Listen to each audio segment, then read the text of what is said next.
Olá, pessoal! Hoje nós vamos estudar como que foi o processo de colonização dos Estados Unidos e a formação das 13 colônias pelos europeus. Antes da chegada dos ingleses, haviam diversas tribos nativas que viviam na região que atualmente constitui os Estados Unidos, como os iroqueses, os algonquinos, os hurões, os sioux, os apaches, Uto, astecas, os havaianos e os esquimós. Esses povos nativos da América ocupavam grande parte do território antes da chegada dos ingleses. Com o início da colonização da América do Norte pelos ingleses, franceses e espanhóis, essas tribos foram aos poucos perdendo suas terras e sua identidade cultural, principalmente em relação aos conflitos armados com os recém-chegados. O conflito entre os brancos e os povos indígenas foi inevitável e sangrento. Os indígenas lutaram, mas foram derrotados pelas armas de fogo e doenças epidêmicas, onde a maior parte foi exterminada durante o desbravamento do Oeste. A primeira tentativa de ocupação ocorreu por Walter Heilig, que organizou 3 expedições à região no fim do século XVI. Mas por volta de 1607, Heilig conseguiu constituir uma colônia na América do Norte, a Virgínia, nome dado em homenagem à Rainha Elizabeth I, que era solteira. A Inglaterra colonizou uma estreita faixa de terras no leste dos Estados Unidos. Eram as 13 colônias inglesas na América do Norte, onde se estabeleceram os primeiros recém-chegados. A primeira cidade a ser colonizada foi Jamestown, no estado de Virgínia, e de acordo com sua localização geográfica, intensificou-se a ocupação do território norte-americano, no qual se dividiram em Colônia do Norte, ou Nova Inglaterra, Central e do Sul.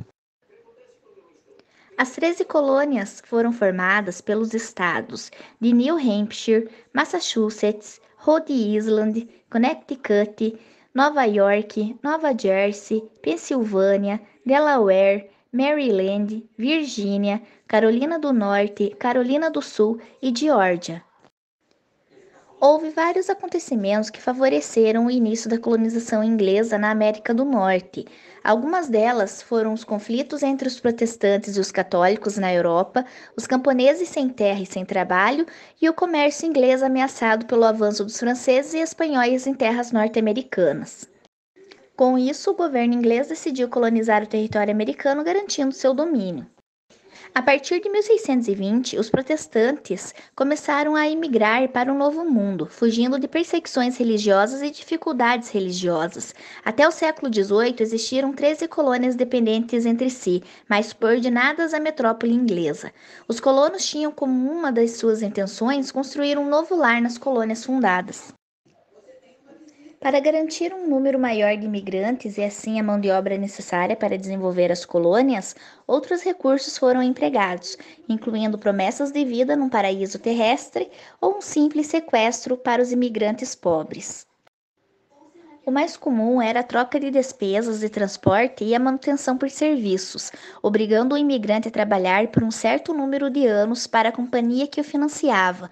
Uma vez encerrado esse prazo, ele estaria livre e recebia um lote de terra. Na região norte se estabeleceram colonos que chamaram de Nova Inglaterra. Ela abrangia os territórios de Massachusetts, Connecticut, Delaware, Maine e Rhode Island. Por não ter clima ou terreno que favorecesse a agricultura, se dedicaram à pesca e à caça de baleias. Havia quase nenhuma escravidão, sendo uma sociedade de forte clamor religioso. As colônias do norte possuíam o mesmo clima da metrópole e o menor interesse da Inglaterra, formada por grupos religiosos, principalmente como os puritanos, que formavam pequenas e médias propriedades. Estavam voltados diretamente para a agricultura, o comércio interno de produtos como pesca, peles e também a madeira. O trabalho livre e atividade industrial era a manufatura voltada para o comércio triangular. Nas colônias do centro havia o emprego de mão de obra de escravos africanos, bem como de trabalhadores assalariados. Houve um intenso tráfico de escravos africanos com a parceria entre Portugal e Espanha. As colônias do centro realizavam a separação das colônias do norte e do sul. Havia necessidade de exploração, dessa forma favoreceu o povoamento heterogêneo na região. Já nas colônias do sul se localizavam Virgínia, Carolina do Norte e do Sul, Maryland e Geórgia. Por se localizarem em clima subtropical, foi empregado a monocultura, também conhecida como sistema de plantation, com a utilização de escravos. Seus produtos de exportação eram o algodão, o arroz e o tabaco. As colônias do sul possuíam um clima diferente da metrópole, o que favoreceu o desenvolvimento da agricultura e o surgimento de uma sociedade aristocrática voltada para a terra, onde houve pouca vida urbana e a inexistência de classe média.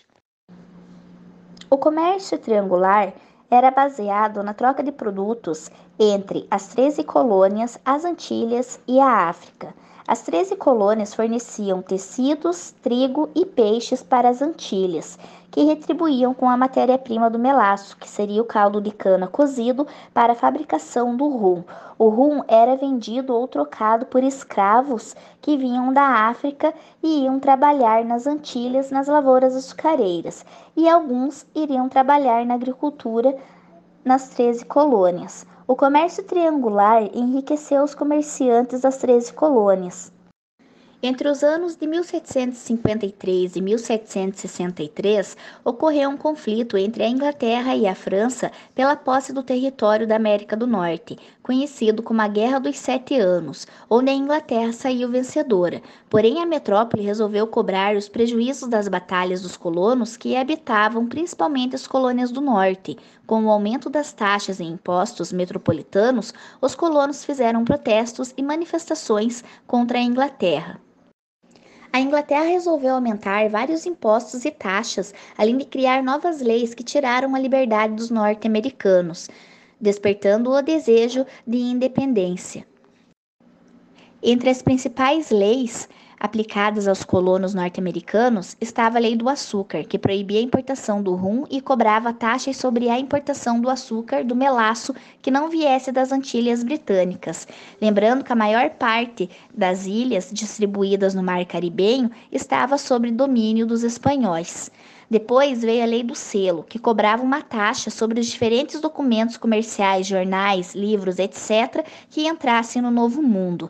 E a Lei dos Alojamentos, que exigia que os colonos fornecessem alojamento e alimentação às tropas inglesas em território americano.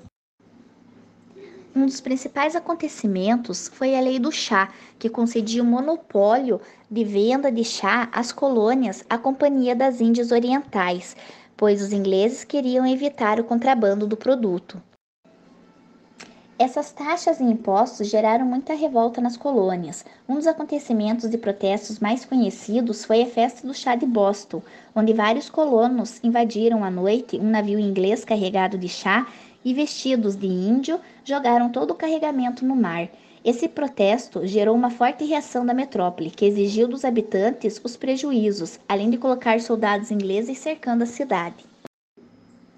E por fim ocorreu a Lei dos Intoleráveis, onde para conter o clima de revolta, os ingleses fecharam o porto de Boston e fez punição para os revoltosos. Como reação, ocorreu o primeiro Congresso da Filadélfia, que houve choques de interesses entre os ingleses e os colonos, aonde os colonos buscaram então a independência dos Estados Unidos.